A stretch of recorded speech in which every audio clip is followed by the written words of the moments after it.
Bismillahirrahmanirrahim. Assalamualaikum warahmatullahi wabarakatuh. Alhamdulillahirabbil alamin. Wassalatu wassalamu ala asyrafil anbiya'i wal mursalin wa ala alihi wa sahbihi ajmain, amma ba'du.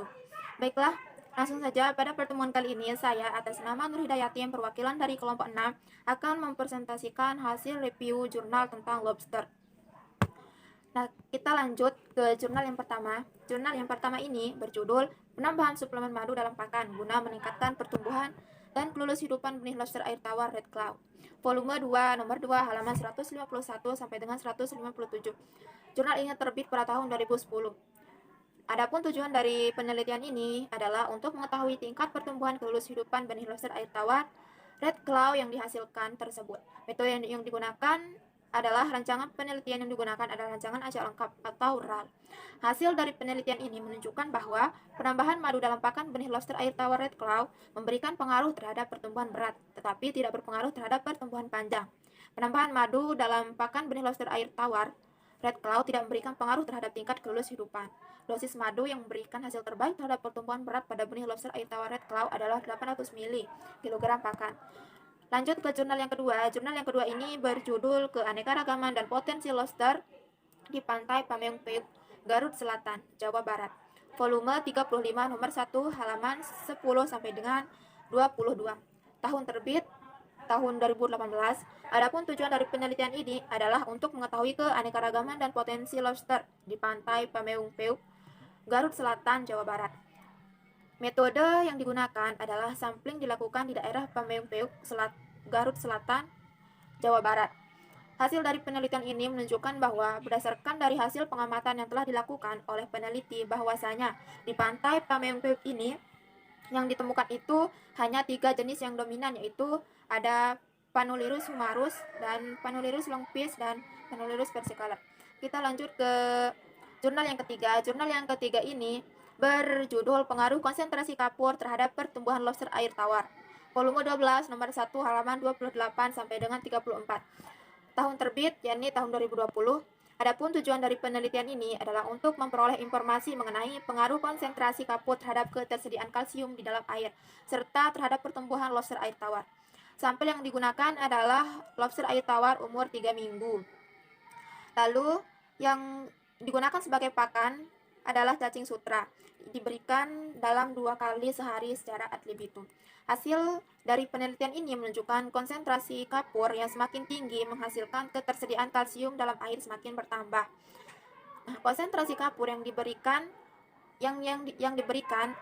berpengaruh terhadap ketersediaan kalsium dalam air. Pertumbuhan lobster air tawar cenderung semakin besar seiring peningkatan konsentrasi kapur. Kita lanjut ke jurnal yang keempat. Jurnal yang ini berjudul Pemanfaatan dan Laju Penangkapan Udang Lobster di Daerah Pantai Selatan, Daerah Istimewa Jakarta. Volume dari jurnal ini adalah 17, nomor 1, halaman 20 sampai dengan 26, terbit tahun 2012. Adapun tujuan dari penelitian ini adalah yakni untuk mengetahui potensi sumber daya lobster, laju tangkap dan peluang pengembangannya. Metode penelitian yang digunakan dalam pengumpulan data adalah metode survei. Data dianalisis dengan metode surplus produksi, metode Skyper. Hasil dari penelitian ini menunjukkan bahwa hasil penelitian menunjukkan lobster yang ada di pantai selatan sebagian besar dari jenis udang pasir, Panulirus humarus, udang patu, Panulirus pensilatus, udang mutiara atau Panulirus ornatus, udang bambu atau Panulirus polypagus, dan udang batik atau Panulirus longipes. Kita lanjut ke jurnal yang kelima. Jurnal ini berjudul Aspek Reproduksi Lobster Panulirus di Perairan Teluk Ekas, Pulau Lombok. Volume 3 nomor 1, terbit tahun 2010, halaman 29 sampai dengan 35. Adapun tujuan dari penelitian ini adalah untuk mengetahui beberapa aspek reproduksi lobster yang meliputi nisbah kelamin, tingkat kematangan gonad, ukuran pertama kali matang gonad, fekunditas, dan hubungan panjang berat beberapa jenis lobster di perairan Teluk Ekas, dan diharapkan data dan informasi aspek reproduksi ini sebagai dasar dalam penelitian tentang pemijahan dan budaya lobster. Metode yang digunakan adalah pengumpulan lobster dilakukan dengan menggunakan alat tangkap berupa jerat dan hasil tangkapan nelayan penyelam di perairan Teluk Ekas. Hasil dari penelitian ini menunjukkan bahwa Selama penelitian diperoleh 5 spesies lobster, yaitu Panulirus homarus, Panulirus versicolor, Panulirus ornatus, Panulirus pensilatus, dan Panulirus longipes, dan dengan nisbah kelamin kelima spesies tersebut dalam keadaan seimbang. Kita lanjut ke jurnal yang ke-6. Jurnal yang ke-6 ini berjudul Dinamika Kelimpahan Benih Lobster di Perairan Teluk Gerupuk, Nusa Tenggara Barat. Tantangan Pengembangan Teknologi Budidaya Lobster. Volume 9 nomor 3 tahun 2014. Halaman 475 sampai dengan 486. Adapun tujuan dari penelitian ini adalah untuk melakukan observasi kelimpahan benih lobster alam di perairan Teluk Gerupuk terkait dengan fluktuasi kondisi lingkungan perairan secara spasial dan temporal. Sampel yang digunakan di sini, data yang dikumpulkan terdiri atas kelimpahan benih lobster, kondisi kualitas perairan, dan total hasil tangkapan benih lobster di Teluk Gerupuk. Metode yang digunakan adalah pengamatan kelimpahan benih lobster dilakukan dengan cara memasang alat kolektor benih lobster yang dikenal dengan nama pocong. Pada 10 stasiun pengamatan, data yang terkumpul dianalisis dengan metode statistik. Adapun hasil dari penelitian ini menunjukkan bahwa kelimpahan benih lobster bervariasi baik secara spasial maupun temporal. Sebaran benih lobster tertinggi ditemukan pada lokasi yang terletak di bagian dalam teluk di sekitar Desa Gerupuk dan Desa Bumbang, di mana karakteristik perairannya relatif terlindung, dangkal, kekeruhan tinggi, dan dasar perairan pasir berlumpur. Nah, selanjutnya kita lanjut ke jurnal yang ke-7. Jurnal yang ke-7 ini berjudul Budidaya Lobster dan Abalon dengan Sistem Integrasi di Perairan Teluk Ekas. Volume 6 nomor 2 terbit pada tahun 2013. Adapun tujuan dari penelitian ini yakni untuk memperoleh informasi laju pertumbuhan dan sintasan lobster dan abalon dengan budidaya sistem integrasi dalam keramba jaring apung, menganalisis kualitas air dan sedimen pada budidaya sistem integrasi dalam keramba jaring apung. Sampel yang digunakan adalah data yang diambil selama penelitian meliputi pertumbuhan, laju pertumbuhan spesifik, sintasan atau disingkat dengan SR, parameter kualitas air, dan analisa usaha. Metode yang digunakan adalah menggunakan kerangka keramba jaring apung atau KJA, satu unit berukuran 10 meter kali 6,5 meter yang terdiri dari 6 petak, 3 petak untuk budidaya lobster dan 3 petak untuk budidaya abalon. Hasil penelitian ini menunjukkan bahwa budidaya lobster dan abalon dengan sistem integrasi layak untuk dilakukan karena nilai sintasan 100% untuk 49 hari. Pemeliharaan dan kualitas air optimal untuk budidaya. Nah, kita lanjut ke jurnal yang ke-8. Jurnal yang ke-8 ini berjudul Penggunaan Metode Logika Fuzi untuk Memprediksi Produksi Benih Lobster Air Tawar. Volume 10 nomor 1 halaman 70 sampai dengan 77. Terbit pada tahun 2017. Adapun tujuan dari penelitian ini adalah yang pertama itu mengimplementasikan metode logika Fuzi untuk memprediksi produksi benih. Yang kedua, mengetahui ketepatan penggunaan metode logika Fuzi untuk variabel-variabel yang berperan besar dalam menentukan kualitas dan kuantitas benih LAT. Metode yang digunakan, penulis menggunakan metode penelitian kuantitatif. Jenis kuantitatif ini tersusun secara sistematis antara bagian-bagian fenomena serta hubungan-hubungan yang terdapat dalam pajak penelitian. Teknik analisis data dengan Fuzi.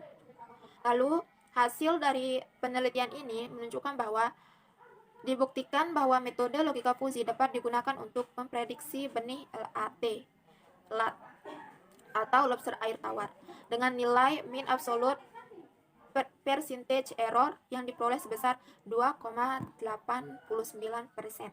Kita lanjut ke jurnal yang ke-9. Jurnal yang ke-9 ini berjudul Parameter Biologi Lobster Pasir di Perairan Tabanan, Bali. Volume 7 nomor 1. Jurnal ini terbit pada tahun 2015 dan halaman 35 sampai 42. Adapun tujuan dari penelitian ini adalah untuk mengetahui aspek biologi lobster pasir di perairan Tabanan yang meliputi nisbah kelamin, hubungan panjang dan berat, dan faktor kondisi relatif.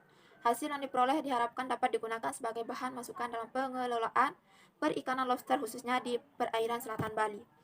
Metode yang digunakan dalam penelitian ini adalah ukuran panjang karapas, yaitu bagian tengah daerah supraorbital sampai di bagian tengah posterior karapas. Pengukuran menggunakan jangka sorong dengan ketelitian 0,1 mm, pengukuran berat individu menggunakan timbangan digital dengan ketelitian 1 gram. Penentuan jenis kelamin berdasarkan ciri morfologi lobster seperti yang dikemukakan oleh Prescott. Lalu hasil dari penelitian ini menunjukkan bahwa lobster pasir atau Panulirus homarus merupakan jenis yang dominan ditangkap di perairan Tabanan. Nisbah kelamin lobster pasir berada pada keadaan seimbang dan yang dominan tertangkap cenderung masih berusia muda. Kita lanjut ke jurnal yang ke-10. Jurnal yang ke-10 ini berjudul Distribusi Ukuran dan Parameter Populasi Lobster Pasir atau Panulirus homarus di perairan Aceh Barat. Volume 7, nomor 3, terbit pada tahun 2015 dan terdiri dari halaman 121 sampai dengan 128. Adapun tujuan dari penelitian ini adalah untuk mengkaji status perikanan lobster pasir, dilihat dari distribusi ukuran dan dinamika populasinya, sehingga hasil yang diperoleh diharapkan dapat dijadikan sebagai bahan pertimbangan kebijakan pengelolaan sumber daya lobster khususnya di perairan Aceh Barat. Metode yang digunakan dalam penelitian ini adalah untuk mengukur berat individu lobster digunakan timbangan digital dengan ketelitian 1 gram. Penentuan jenis kelamin ditentukan berdasarkan ciri morfologi lobster seperti yang dikemukakan oleh Prescott. Lalu hasil dari penelitian ini menunjukkan bahwa struktur ukuran lobster yang tertangkap menunjukkan bahwa lobster jantan dominan tertangkap di bawah ukuran nilai tengah 72,5 mm dan sebaliknya di atas ukuran nilai tengah 72,5 mm didominasi jenis kelamin betina. Lobster terlebih dahulu tertangkap sebelum mencapai ukuran matang gonad. Kita lanjut ke jurnal yang ke-11. Jurnal yang ke-11 ini berjudul Status Pengelolaan Sumber Daya Benih Lobster untuk Mendukung Perikanan Budidaya. Studi Kasus Perairan Pulau Lombok. Volume 8, nomor 2, terbit pada tahun 2016. Tujuan dari penelitian ini adalah untuk menganalisis data dan informasi terkait status pengelolaan sumber daya benih lobster dan dampak dari peraturan tentang penangkapan lobster serta potensi pengelolaan sumber daya benih lobster alam tersebut melalui budidaya yang diharapkan dapat membantu meningkatkan perekonomian masyarakat pesisir, khususnya nelayan penangkap benih lobster di kawasan perairan Pulau Lombok, Nusa Tenggara Barat. Status pemampatan benih lobster di perairan Pulau Lombok. Kajian awal kelimpahan benih lobster telah dilakukan salah satu di lokasi penghasil benih yaitu di perairan Teluk Gerupuk, Lombok Tengah, di mana teridentifikasi titik-titik sebaran benih dan musim puncak kelimpahan benih sekitar bulan Juni sampai September di perairan Teluk Gerupuk dan Teluk Bumbang. Nah, adapun peluang pengembangan budidaya lobster, munculnya regulasi yang melarang aktivitas penangkapan benih lobster memiliki dampak negatif terhadap kehidupan masyarakat di sekitar kawasan perairan Pulau Lombok. Selanjutnya kita berlanjut ke jurnal yang ke-12.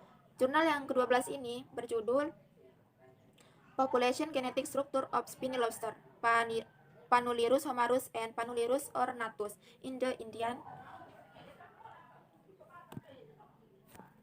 Adapun tujuan dari penelitian ini adalah untuk mengetahui struktur genetik populasi Panulirus homarus dan Panulirus ornatus di Sumatera, India. Inti dari kawasan Indo-Pasifik Barat di bagian tengah. Metode yang digunakan penelitian ini adalah DNA diekstraksi menggunakan 10%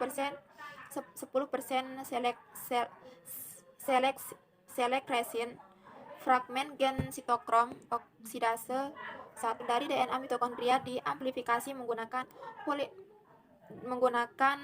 PCR dengan primer universal LCO 1490 dan HCO 2198. Setelah PCR berhasil, sequencing nukleotida dilakukan pada arah maju dan mundur menggunakan primer PCR di fasilitas pengurutan di University of California. Urutan fotogram diedit dan diselaraskan menggunakan Clushal di Mekan. Hasil penelitian ini menunjukkan jumlah haplotipe keanekaragaman haplotipe dan keanekaragaman nukleotida untuk setiap sampel lobster berdiri dari Panulirus homarus dan Panulirus ornatus. Kita lanjut ke jurnal yang ke-13. Jurnal yang ke-13 ini berjudul Aplikasi Teknologi Shelter terhadap Respons Stres dan Kelangsungan Hidup pada Penderaan Lobster Pasir. volume 9 nomor 1 halaman 1 sampai dengan 9 terbit pada tahun 2014. Adapun tujuan dari penelitian ini adalah untuk menganalisis dan menentukan jenis shelter yang memberikan respons stres dan produktivitas benih lobster yang paling baik. Metode yang digunakan adalah pada penelitian ini digunakan rancangan acak lengkap atau RAL dengan 4 perlakuan dan 2 ulangan. Hasil dari penelitian ini menunjukkan pada hari pertama konsentrasi THC cenderung mengalami penurunan, kemudian meningkat kembali sampai dengan hari ke-7. Hal ini menunjukkan proses adaptasi benih lobster terhadap lingkungan yang baru masih berjalan.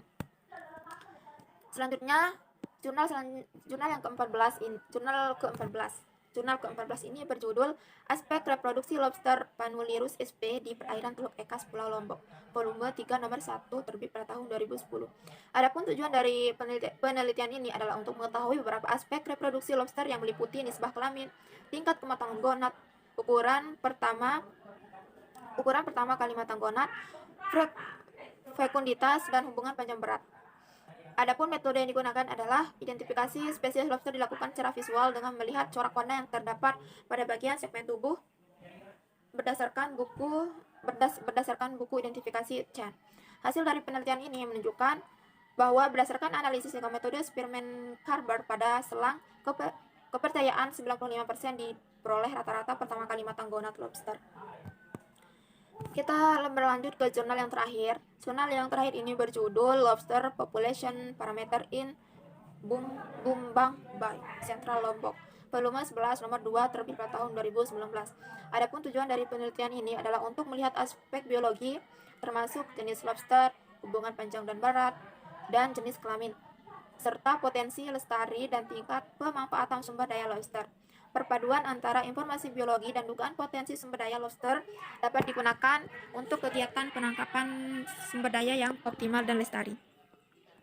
Metode yang digunakan dalam penelitian ini adalah analisis data, hubungan panjang berat, persamaan umum hubungan panjang berat.